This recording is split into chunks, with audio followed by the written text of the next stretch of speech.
Okay, no luck on the level for now. We're going to play with that a little later. But right now I'm doing some basic cleaning on these not so sensitive parts. I have an off-brand cleaner. It's a hand cleaner degreaser for mechanics. I think it used to be called Gojo.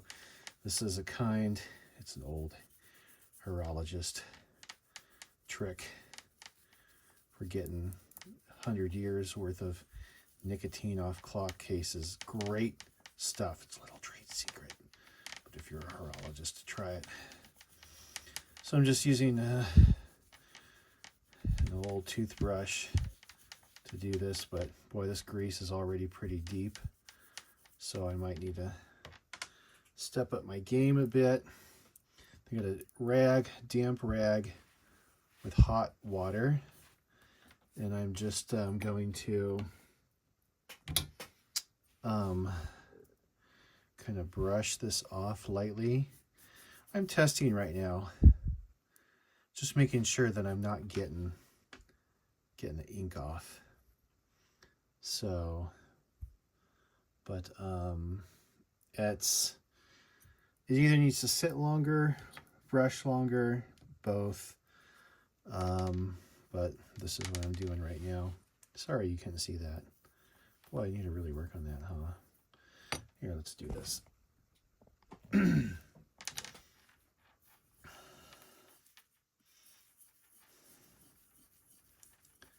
And I do have a brass brush, but that will probably scratch the ink. And I don't know if brass aluminum, which one's harder, which one's softer. You know, probably not good. So I'm just gonna avoid using the metal brush, brass brush. But I'll work on this quadrant a bit. Just wanted to show you what I'm doing, and we'll see how it comes out. And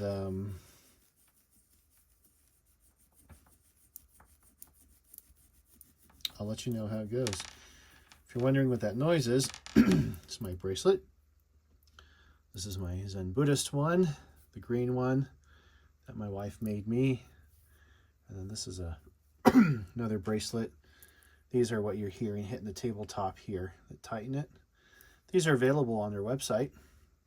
This is a rose quartz, selenite, tourmaline, and another kind of mineral I really not familiar with, but you know, those things, they really do have an effect on you. If you're open, you can feel it. So check out our website. And there's not something you want, then there's always something someone's going to want on our website. Even if it's clocks or watches, I have all of that stuff too. We have lots of art too, so check that out. Let's see how we're going here. Hit that camera again, and just kind of soaping things up a bit. And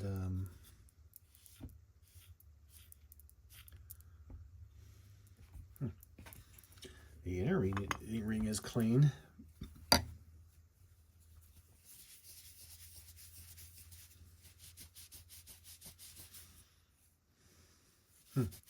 Well, that part kind of came out.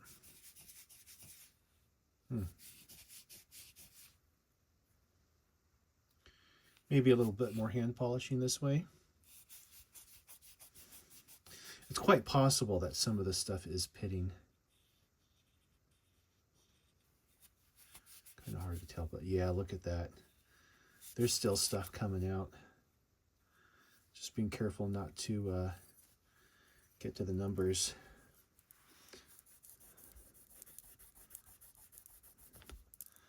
But I'm sure we'll get to a nice shine at some point. Gosh, look at the rest. Well, I'm going to be here a while. I'm sure you don't want to watch all of this crap. So I'm going to just turn this off and get back to you later. Okay, we are back. This is the assembly stage what I did off camera is I spent a long time cleaning the pieces here as best I can. There's a lot of wear on these. I ended up putting these into the ultrasonic just to get the gunk taken off. They're pretty good. As you can see, they've already had a lot of wear on them, especially this piece here. Not sure what this coating is here. That might be a varnish. Some clockmakers actually varnished the brass plates on the movements. Totally unnecessary, because once it goes into an ultrasonic cleaner, you know, that comes off. But some people would revarnish. That was back 70 years ago when we did stuff like that. These are the bolts. I used some super fine grit sandpaper and some Brasso to kind of sand these, make them a little bit more shiny, more new looking, including the bolts. I took like these screws and polished the screw heads best as I can, just so they look good, because, you know, they were brown, even some of these small ones. The aluminum stuff, I polished the glass too. Well, I didn't polish it. I used a Windex. That usually works well. I started with Gojo, non-abrasive Gojo. It was a slow go. So I eventually, I tested Brasso on a corner. I thought for sure it'd take the paint off, but I was willing to test it. And it worked. Look, you know, it gave it even a bit of a sheen left. It just lifted so much crap that was there. This stuff is all etched in there. It was eaten up. I gave this one also a decent Brasso cleaning. It's okay. It's usable. And so now we're ready to put this thing back together. The first thing that goes here, oh, also this here, this is the post that raises the hand lifter so that it freezes, it arrests the needle movement for taking the reading, for looking at your results. The threaded part is on I think it's copper tube that's pressed in. I didn't want to press it out, clean it. I kind of wanted to, but I didn't, especially cleaning this ugly ass rusted brass knob here.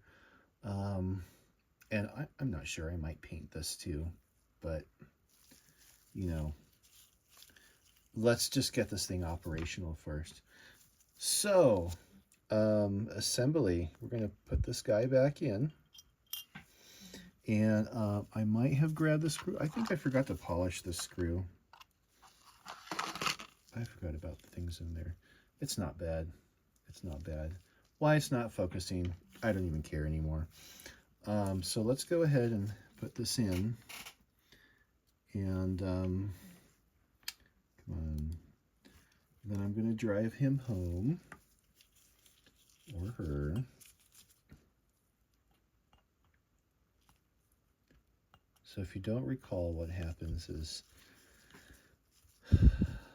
when you turn the knob on the back here, it pushes this up and raises this on the center shaft and freezes the needles in place. Super cool, super easy, super simple. Here's the pendulum and the inclinometer hand. Put that on. There's a lot of unseen gunk here, which I used several rags and tissues lightly, very lightly. So I'm just gonna line this back up with the western side here. Okay. Then this guy goes in. Woo, look and go. Now what I'd like to do is, I got some other stuff to put on here, but I'm going to just get this inner part taken care of. So what I'm going to do here is, you know, if you remember correctly, this little needle here points up at this side here, at the north side, and there's a little hole here in which, so this ring does not move. Okay. So I didn't put that in evenly.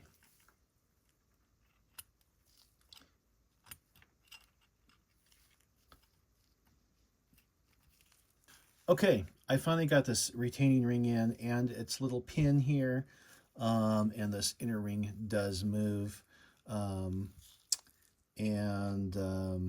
so we're in good shape here. That did take some work. That took some work, and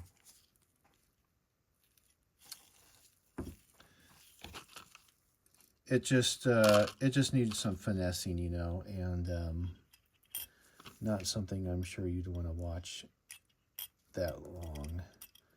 So now we're going to place this here. Get that in. Then we have the washer that separates the two.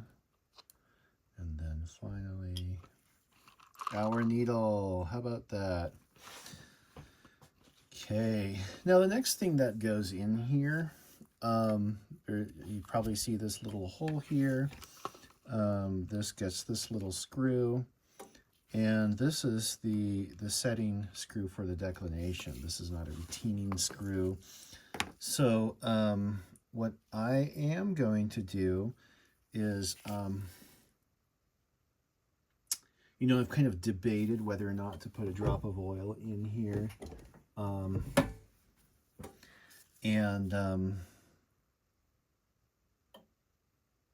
I'm not going to. I'm just not going to. So this guy's going to go in here, and he might need some finessing. Oh, maybe I'll take this out while I get this here, because this, I want to close this up as soon as possible so it doesn't get more gunk in it. Okay, so that's in. This needs to be set in. Yeah, I think I used one of my shop screwdrivers here. Little baby one. Okay. So I'm going to set this guy here. If you notice the little shoulder on the edge of the declination screw, that's what holds that in place. So here we go. And that just screws down until it's even with the surface here. I might just try to do that just a little bit more. There we go. I think we're good. Yep. Okay, I think we're fine. And just verify, because now it should be walking it. How about that? I thought that was kind of cool.